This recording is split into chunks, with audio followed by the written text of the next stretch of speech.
Hey everyone, welcome to How to Write the Future podcast. I'm your host, Beth Barany, and I'm here today to answer the question, why do we procrastinate on our writing? How to Write the Future podcast is a podcast for people who want to write positive, optimistic stories, and I'm gearing it mostly to science fiction and fantasy writers of all kinds. I believe that when we imagine what is possible through our stories, we help our readers make it so in their lives just by the emotional experience they go through. So I got this question from a fellow writer, someone working on her own novel.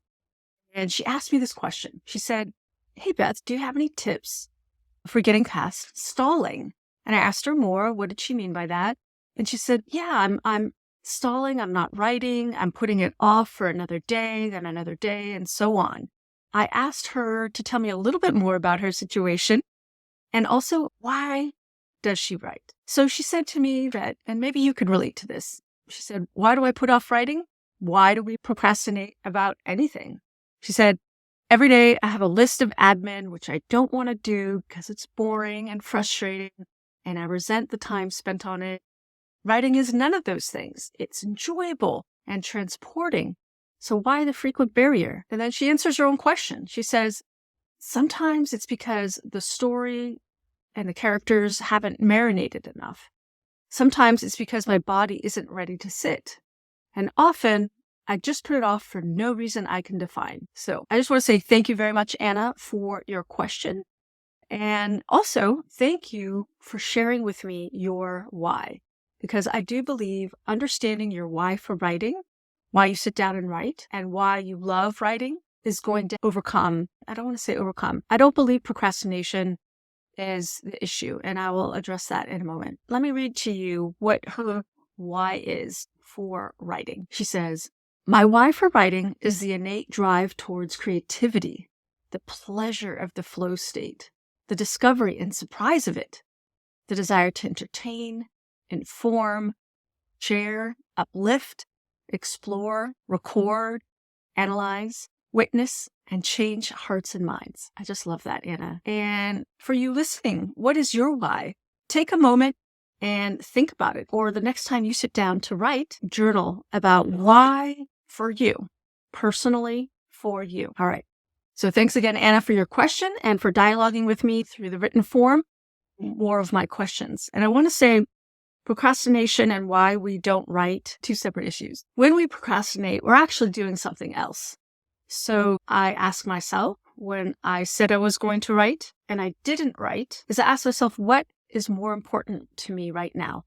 So we all have priorities in any given moment, and any given moment, something can feel more important than our writing. We have a lot of administrative duties to perform in our life, just the day-to-day living, the dishes, the obligations, and just doing things that feel important to the infrastructure of being a human being. Yes. So I want to say that each person is different, and something that I have seen across the board with all the writers I've worked with, and I've worked with hundreds of writers, is that the people who get the writing done on a regular basis prioritize the writing. Now, that doesn't mean you have to put your writing first thing in the morning. Some people advocate that. Wake up, and when you're barely awake, start writing in your journal and just take what you had from dreamland and put it into writing. I'm not actually an advocate for that. I'm not awake first thing in the morning. If that is you, though, go for it. I believe that each person has a time of day where their energy is in a natural flow state, where if you're following your own rhythm and your own schedule, this is where you naturally put the things you love the most. If you didn't have to be doing anything on anyone else's schedule or other obligations. And I totally get it. We all have obligations, and some more than others. So what I see people do who have children, and I don't have children, so I didn't have to face this, but I thought about it because at one point I thought I might have children, is I watch the women who are writers arrange their lives with support. They have support, and they make sure that their prime time for writing is set aside for writing. So what does that look like? Some writers love writing at night. Some writers love writing first thing in the morning. Some writers, like myself, I like writing in the middle of the day, right after lunch. So I had to learn how to block off time so that I could now have my lunch, feel that leisure time that I really love, and take the next hour after I've eaten lunch to work on my writing. So that has just grown over the years. And even on my calendar, it says lunch and write. So how did I get here? I realized that a few things. One, my most important client was me. So I run a business helping writers, and I was putting everybody else's needs first. The business needs, the client needs, all of that. And I was miserable. I was so unhappy. I'm like, here I am running a business helping writers, and I'm not even doing my writing. What's going on? I was so upset. And this would happen periodically, especially in the first few years of my business. And I felt so pressured to make money and to get things moving. And yet I was suffering deep inside my soul because I wasn't working on my creative work regularly. I would go through these waves where I was like, I would remember writing is so important to me. And then I would do it. But I'd always feel like I was taking away from the business. So it felt like my business and my creative work were fighting for dominance. No me. Over time, I realized I have to, number one, find the prime time for writing. So when is your prime time for writing? Number two, block it off like the most important appointment in my life. So would you make an appointment with your dear friend, your dearest friend in the world, and then not show up? No. Would you make an appointment for getting your hair cut and not show up? Probably not. Would you make an appointment for meeting a friend for coffee, even someone that you only knew casually, and then blow them off and never tell them that you weren't coming? Hopefully not. So when you make an appointment with yourself or your writing, put it in your calendar and treat it as sacred. In fact, when you nurture this, your writing self and make the time and show up, you're going to be so much happier. So I would say to you, Anna, what is your prime time for writing? Block that off like a sacred appointment with yourself, just the same way you would make an appointment with your dearest friend, and show up. Now, some things that might help you is using the tool of visualization to imagine arriving, whether it's at your desk, or I prefer to write at cafes for the most part. Most of my first drafts are all written at cafes. I'm just thinking that is sometimes not the case. It is sometimes not the case. It's usually when I'm on some kind of self-imposed deadline, or it's 10 o'clock at night and it's December 31st and I'm racing to get a book done. I did that once. I sat next to the heater on December 31st and finished this novel that I had started for NaNoWriMo on November 1.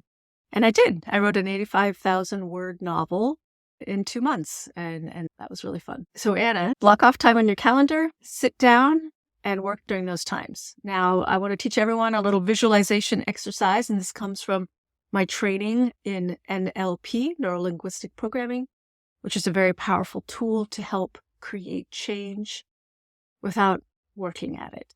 And one of the most powerful things to do is visualize. Visualize yourself doing what it is you want to be doing.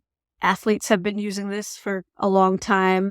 Other high performers use it, actors, singers, stage performers. And that is to relax and imagine that you are getting ready to go to your writing session, whether it's across your home or somewhere else outside of your home.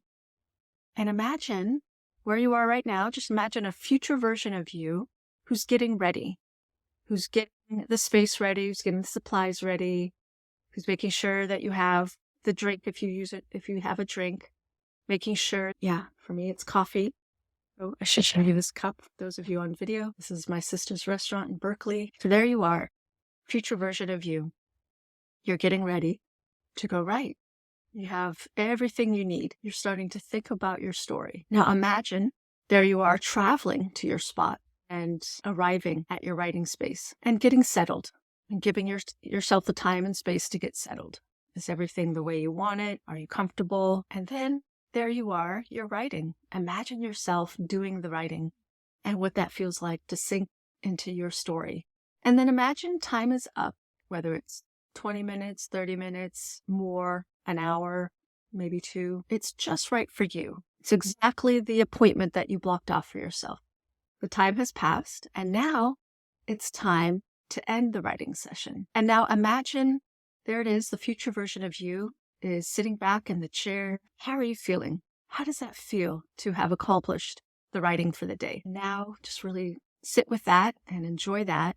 And now it's time to close up the writing session. Just like you would say goodbye to a friend at the end of a wonderful time together. You would feel full of love, full of appreciation, and you pack up your belongings, straighten up your desk, and then return back to your normal life, back to the other parts of your day, the other commitments and obligations. And just imagine yourself smoothly going about ending the writing session, saying goodbye to it as you would a dear friend, and transitioning now to the next thing.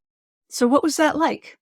Please share, write me, share in the comments if there's a place to leave comments, or just come to howtowritethefuture.com and fill out the communication box, the form down at the bottom of the page, or connect with me on social media and let me know, how did that visualization go? What was it like for you? And let me know if you scheduled time on your calendar to write. And then there's one more factor that can help us with getting to our writing, and that is community. There's a big myth that writers just write by themselves and that's it, the solo artist. But actually, most artists and most writers that I know succeed because they're in some kind of community, whether it's an online community, an in-person community, or both, or whether it's a small group of just 2 or 3 people, other writers, like a critique group, some kind of online trading of pages, online critique group. I said that already. When I was 30 and I decided to be a novelist, I realized that I could not do it alone. And I found an in-person group where we got together and did some writing. And that was fun, but I knew pretty quickly I needed critique to help me move forward. I needed to be with more experienced people so I could learn from them. So very soon after that, a few months later, I joined a critique group. And I was told, Beth, you have to turn in pages in a few months. And they gave me a date. So I knew that I had to turn in pages. And that was so helpful. And it got me writing because I knew other people would see my work. And that's what I wanted. So one of the biggest stumbling blocks for writers is feeling like there's no one to receive what they're creating. So I would say find a community where you feel safe, where you can share pages in first draft form so you can get moving. And maybe that's a buddy, and maybe it's a group, maybe it's informal, maybe it's formal. So if you're looking for that kind of community, I have a lot of resources for that. A list of writing associations that you can get when you sign up for one of my freebies. Yeah. So what did we talk about today? We talked about that procrastination isn't really procrastination. It's usually because we're prioritizing other things over our writing. If you want to make writing an integral part of your day, you need to create a scheduled time for it, a sacred appointment for your writing. And then you need to make it very easy for yourself to get there and sit down and do your writing. And get there could just be simply going from your bedroom to the dining room table. And it needs to be a sacred appointment. And those people in your life who are living with you need to know that this is a sacred appointment, just as important as any very important call that you might make with a dear friend or a cafe date that you make with a friend. And then practice, visualize what it's like to do this, and then start making it happen. And if you've never done this before, I highly recommend that you do it once a week and just get into the habit, because it is building a habit. And then notice if you're hungry for more and start adding a second writing session or a third writing session. And think about what really truly works for your life. Be realistic. I write 4 to 6 days a week. When it comes to the creation of new content, it's about 4 to 6 days a week. And I've decided that's okay. 1 day a week, I generally don't do any work, no matter what. Not even if I'm on a deadline. I need time off, and you need time off to let yourself rest. So I do want to address, I realize I forgot to address this. Sometimes the story or the characters haven't marinated enough, and you said, and yes, that is totally true. So what I do in those instances and what I recommend you asking yourself is, what is ready? Most writers are working on more than one project at a time. So what is ready to be written? What has marinated enough? And then when you said sometimes it's because my body isn't ready to sit. Yes. So at that point, that's not probably your best writing time. Be active, move around, take a walk. Don't try and force yourself to write if your body is saying, no, I want to be active. And then sometimes you said you put it off for no reason you can define. And I would encourage you to look at, is there anything there that you're doing that you're prioritizing? And we also talked about, Anna shared with us her why for writing. So that is also very important, is for you to write down and visit, what is your why for writing? And you may need to revisit this multiple times. And I want to leave one more thing with you. And that is many, many times I stalled out on my writing and I got busy with other obligations. And then I would come back to my writing and realize I would actually be really sad. I'm like, why did I forget my dear story, my dear characters? How could I have forgotten them? And this happened quite a lot in the early days of writing. And what I learned is how to develop better habits so that I didn't forget my writing projects. And I also learned to forgive myself, because writing is a habit like any other habit. And it takes time to develop all the parts that make it work. It's a lot. There's a lot going on. There's outer factors of our obligations in our life. There's the inner landscape where we're just learning the art and craft of storytelling. And then there is the issues and concerns that we are working on inside of our story, which require its emotional work, emotional labor. Be gentle with yourself as you develop your habit for writing regularly. All right, I'm going to stop here. Have wonderful, wonderful writing sessions. Let me know how it goes. And if you are interested in working one-on-one with me on the inner habits that you need to build as a writer, I offer deep dive sessions with writers who want to work on that inner landscape. I have lots of ways in which I support writers, and that's one of them. So if you're interested in that, reach out to me and we'll schedule an appointment. That is a paid session, and it's usually about a 90-minute session, and it's deep. So if you would like that, let me know by reaching out to me. That's it, everyone. I want to thank everyone for listening. For those of you watching on video on YouTube, please like and subscribe and share. For those of you on other platforms, if you can leave a review, that would be delicious. If you can share this podcast with your friends, I would love that. Not for me per se, but for them. If this content you find will be helpful for your writing friends, please do share it along. And that's how my podcast doubled in reach in the year and a half that I've been running it. So thank you so much, everyone. Write long and prosper.